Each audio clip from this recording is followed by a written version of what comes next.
Let's get straight to it. A lot of people think staying young after 60 is mostly about food, walking, sleep, supplements, posture, hydration, maybe a heroic relationship with blueberries. And yes, those things matter. But if you've ever met someone in their late 60s or 70s who felt strangely alive, not fake young, not trying too hard, not exhausting to be around, just genuinely bright, curious, mentally fresh, emotionally present, there was usually something else going on. They had a hobby, or more accurately, they had a living relationship with life. That's the part people miss, because a hobby, when chosen the right way, is not just something to do. It becomes a psychological oxygen source. It keeps the mind moving. It keeps identity from shrinking. It gives the soul somewhere to go besides the waiting room of routine. And here's the part that surprised me. It's not the hobby itself that keeps people young. It's what the hobby reawakens in them. That's what we're talking about today. And before we go further, I want to ask you something early on, because I think this deserves real stories in the comments. What hobby, interest, or simple activity has made you feel most alive in your later years? Or which one do you secretly miss and want to return to? I really want to know that, because sometimes the thing that kept us young wasn't lost. It was just buried under duty, stress, or the idea that we had outgrown it. And here's the curiosity loop for today. By the end of this video, I'm going to show you why the most powerful hobby after 60 is often not the most productive one, not the most impressive one, and definitely not the one that makes you look busy. In fact, step 5 in this framework is the one most people resist, and it may be the exact reason some people feel old at 62, while others seem almost electrically alive at 78. So let's get into it. Step 1. Stop choosing hobbies for image. Choose them for aliveness. The first step is simple, but it changes everything. Stop picking hobbies based on what sounds respectable. Pick them based on what makes you feel more alive. Now that sounds obvious until you look at how many people choose activities the same way they choose a funeral outfit. Practical, acceptable, slightly beige, and designed not to offend anyone. They don't ask, what lights me up? They ask, what makes sense for someone my age? That question kills more vitality than people realize. Because the moment a person starts selecting life only through the lens of age appropriateness, they quietly begin shrinking into a role.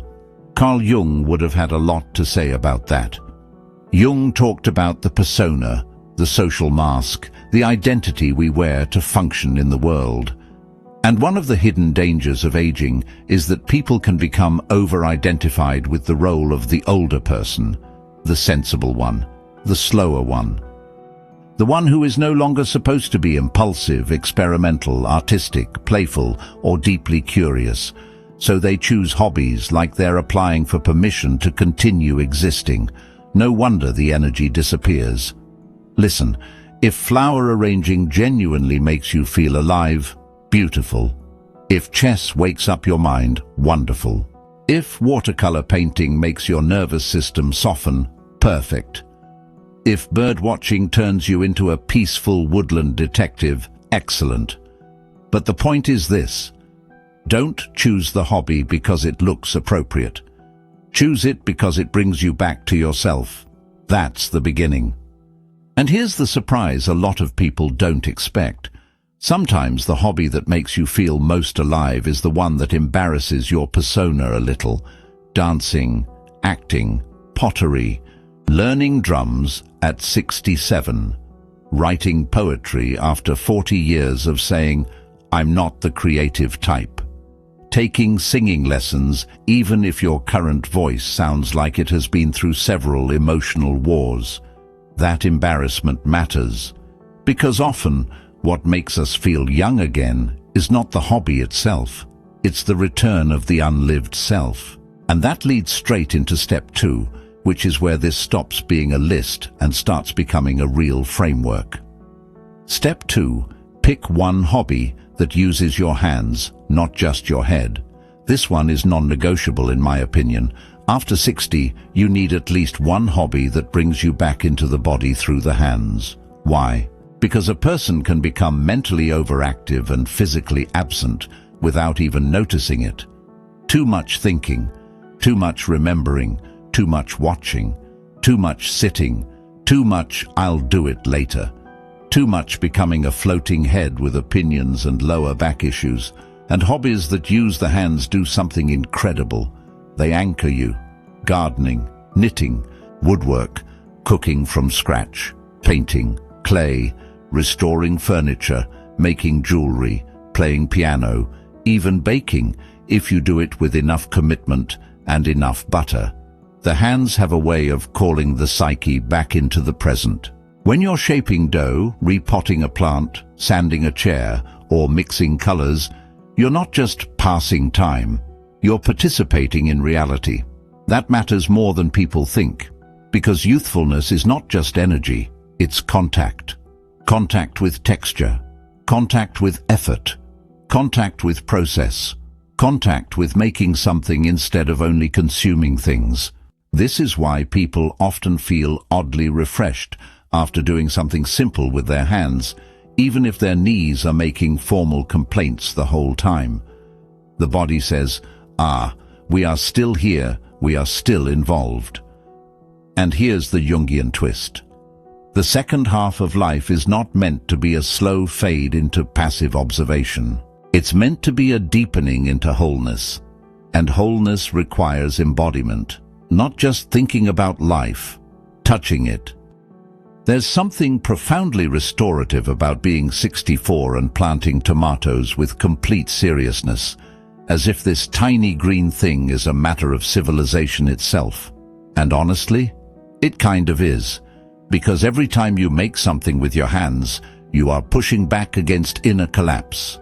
And if you think that sounds dramatic, good, I meant it that way. Now wait until step 3, because this is where most people sabotage themselves without realizing it. Step 3. Choose a hobby that lets you be bad at something again. This might be the most anti-aging step in the whole framework.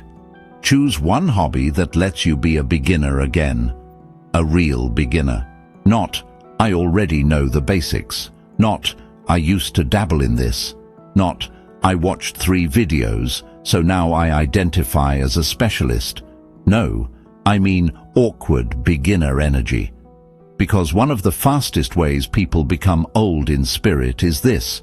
They stop tolerating the feeling of not being good at something. Everything has to feel familiar. Everything has to feel efficient. Everything has to protect competence. But youthfulness loves apprenticeship. Think about children. They're clumsy, curious, fascinated, ridiculous, fully willing to fail in public. They try again. They don't sit in the corner saying, I'd love to learn, but I'm concerned this won't align with my established personal brand. That's adult nonsense. And after 60, the willingness to be new at something is incredibly powerful. Try sketching, try salsa, try pickleball, try photography, try learning an instrument, try calligraphy, try speaking Italian badly in your kitchen with great confidence. You will feel silly at first. Good.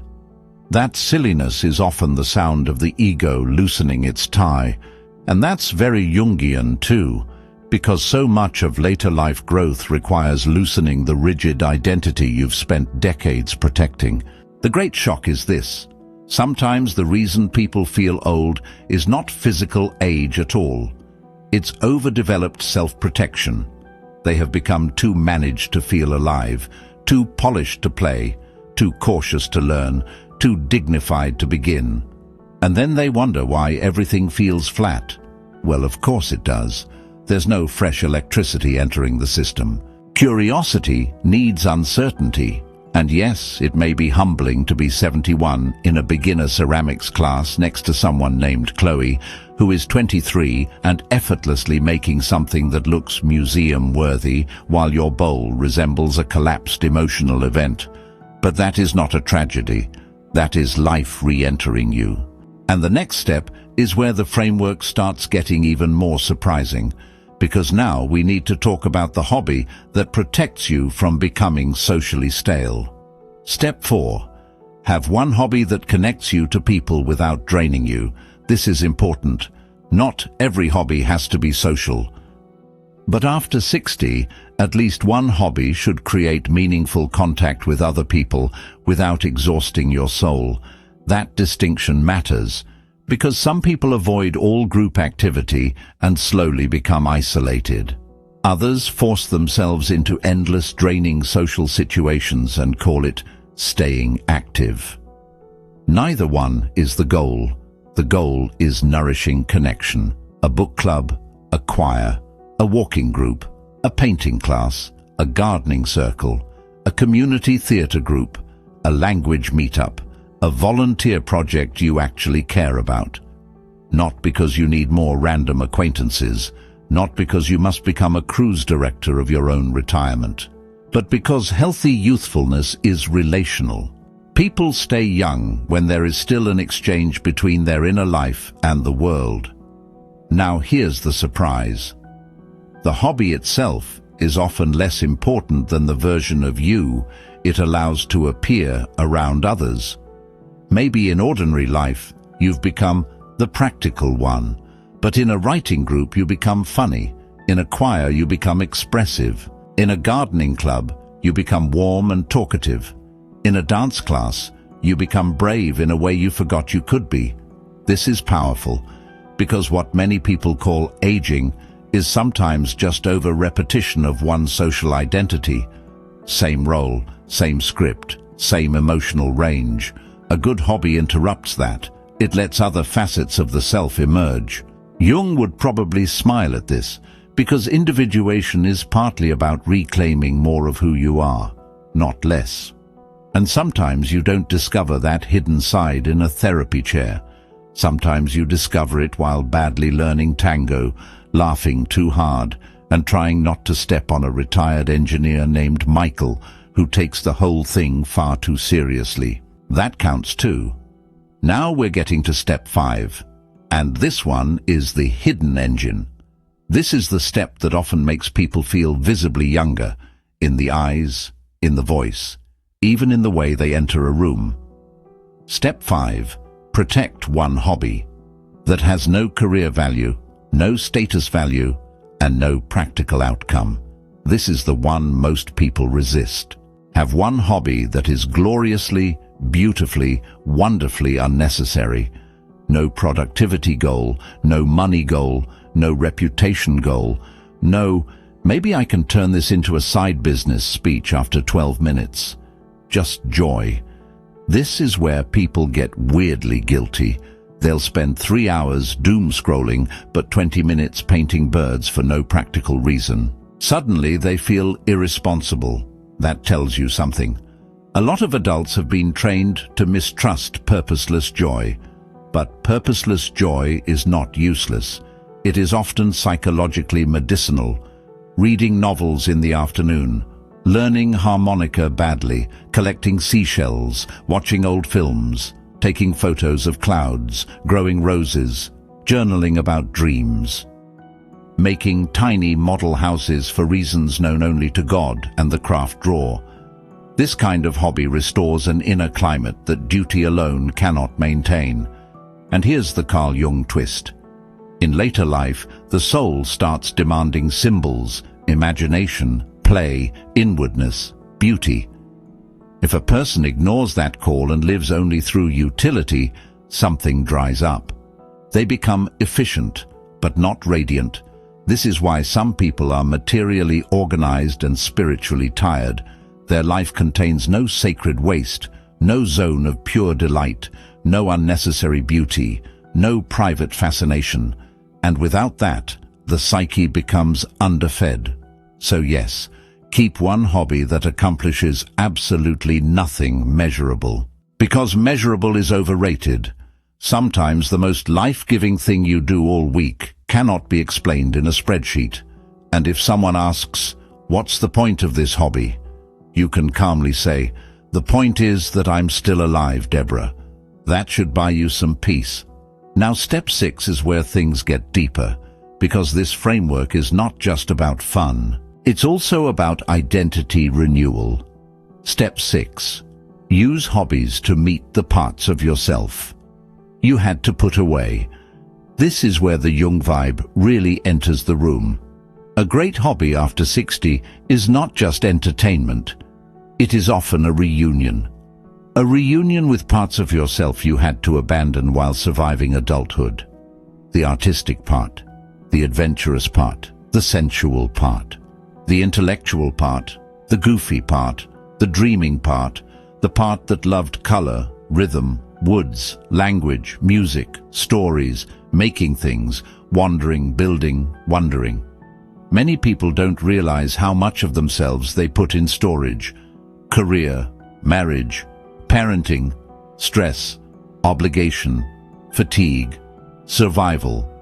And suddenly, decades pass. Then one day, a woman starts watercolor painting at 68 and bursts into tears.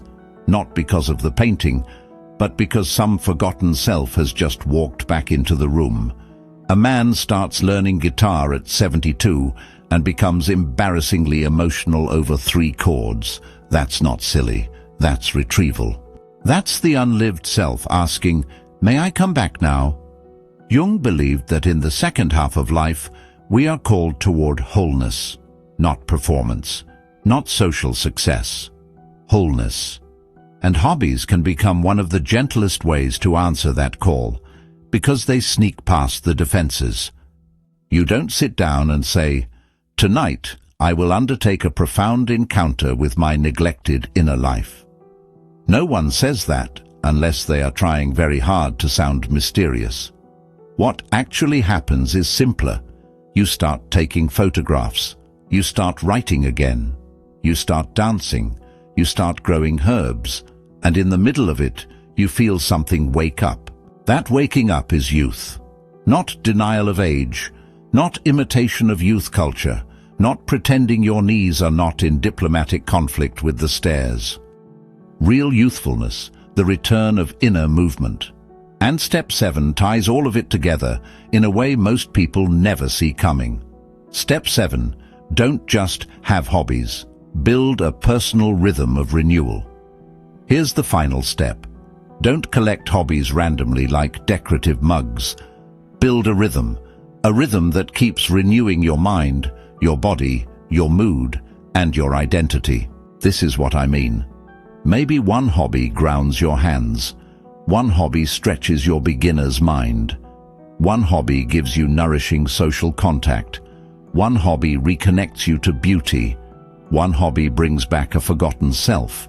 And one hobby is pure delight for no reason at all. Now suddenly, your life is not just something to manage. It has rhythm. Monday, you garden. Wednesday, you go to choir. Friday, you paint badly but happily. Sunday, you read in the afternoon with no guilt. Every morning you walk. Every month, you try one new thing. See what's happening? You're no longer waiting for youthfulness to happen to you. You're generating renewal on purpose. That's the framework. Not a giant reinvention. Not a personality transplant. Not a desperate attempt to be 22 again, which would be exhausting and frankly unnecessary. Just a rhythm that keeps life moving through you. And this is the hidden reason hobbies matter so much after 60. They stop time from becoming psychologically identical. When every day feels the same, people age faster inside. When there is variation, anticipation, practice, contact, and surprise, the psyche stays lit. That's why 2 people can be the same age and feel worlds apart. One is only maintaining life, the other is still participating in it. That difference shows. It shows in the eyes. It shows in humor. It shows in memory. It shows in posture. It shows in how a person responds to inconvenience. The person with inner renewal still has elasticity, and that elasticity is one of the deepest forms of youth. So if I had to summarize this 7-step hobby framework to stay young after 60, it would sound like this. Step 1, choose hobbies for aliveness, not image. Step 2, Pick one that uses your hands. Step 3. Be a beginner again. Step 4. Stay connected to people in a way that nourishes you. Step 5. Keep one hobby that is joy without utility. Step 6. Let hobbies reconnect you to hidden parts of yourself. Step 7. Turn it all into a rhythm of renewal. That's the framework. And the deeper twist is this: hobbies are not just hobbies. After 60, they can become proof that the soul is still expanding, that life is not over, that identity is not fixed, that curiosity is still available, that delight is still available, that surprise is still available, that becoming is still available. And maybe that's what staying young really is. Not preserving the old body, not chasing the old face, not trying to win against time, but refusing to become inwardly repetitive, refusing to dry out, refusing to reduce yourself to maintenance, errands, medication schedules, weather updates, and conversations that begin with, "You know what's wrong with my shoulder." You are more than that, far more. So let me ask you again, and this time I really hope you answer in the comments, what hobby has made you feel most alive? Or what hobby do you secretly want to return to before more time slips by? And if this video spoke to you, write this in the comments. I'm still becoming. Because that's the real secret. The people who stay young after 60 are often the ones who never stop becoming.